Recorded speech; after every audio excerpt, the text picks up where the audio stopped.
So you might want to try yoga and be worried about not being able to do everything or to do things in the way that you think you should or in the way that you see or are taught.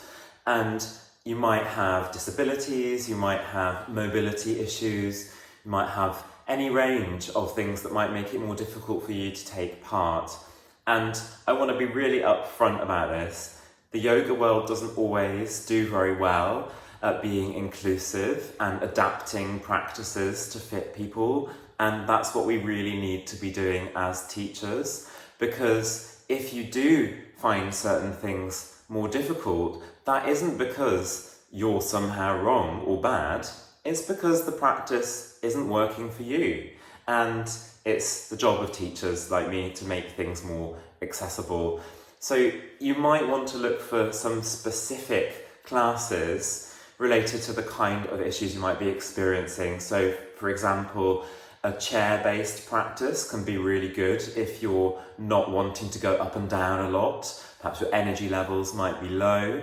Maybe you have difficulties sort of being on your knees or bearing weight on your arms and your hands. So a chair-based practice can really take that out of the equation a little bit. It might be that you experience chronic fatigue or any range of difficulties that might mean you need a shorter practice. And that's something that you can do with existing practices, maybe dipping into them and coming out of them, rather than feeling like you have to go through the whole class, say if you're following an online class.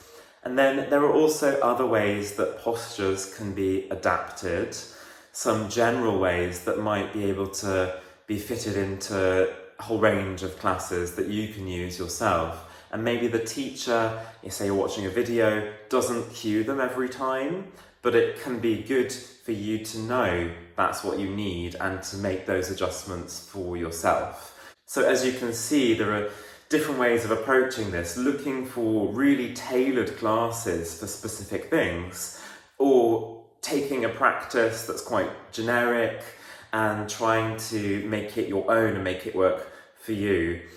And I think that sometimes we have to find a bit of a middle ground, but yoga itself should give us more knowledge of our bodies, of what we can do really easily, maybe where we're really open, where we're a bit tighter, where we're strong, maybe where we need a little bit of extra support. And it can really help us then to work on the bits that we need and to perhaps not exaggerate the bits that we don't need.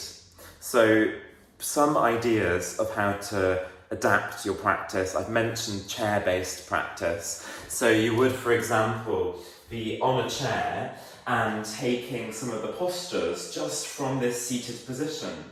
So I can give you a good example. Very often we do hands and knees, cat-cow stretch, which looks like this. You can see from here my spine going up and down. Yeah. So I'm dipping the belly and then arching the spine. Maybe you can't see my hands from there. But that same shape can happen on a chair. And so from the side, you can see it like this. And then arching, and then lifting. And I'm getting all of the same benefits, but I'm not getting painful knees. Yeah. And I'm not getting painful wrists. Or I'm not feeling like I'm collapsing in my shoulders. It feels a lot more spacious.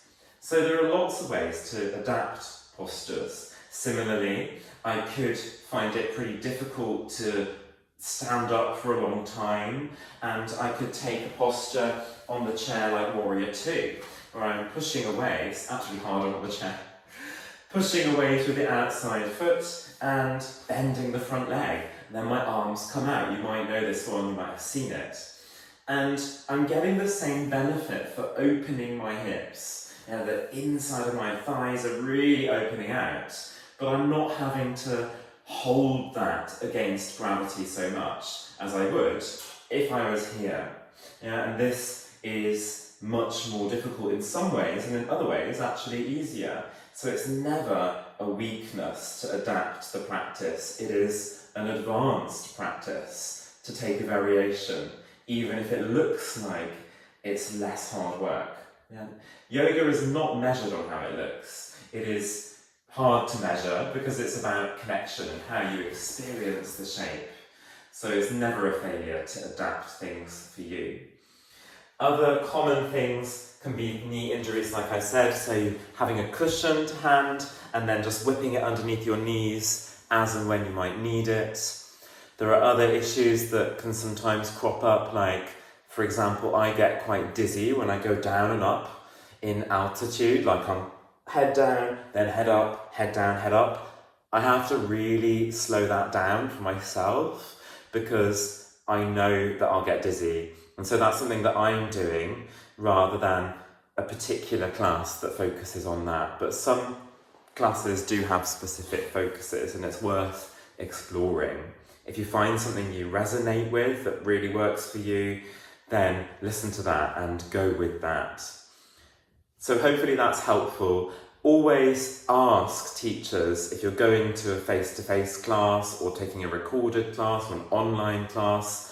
Get in touch with the teacher and ask them for advice if you have questions, because it is the teacher's job to adapt things and to offer you advice. And really important to say, in terms of medical conditions and having other health needs, do ask your doctor and get advice from them as well. If they suggest that things won't be helpful, then really listen to them and think about how could you do the challenge in a different way. Maybe you would do more meditation. Maybe you would do more of the breath work. Maybe you would do restorative yoga, for example. So lots of different things to consider, but it's a learning journey and it's about slowly finding the way that it works for you rather than you having to work hard for a practice.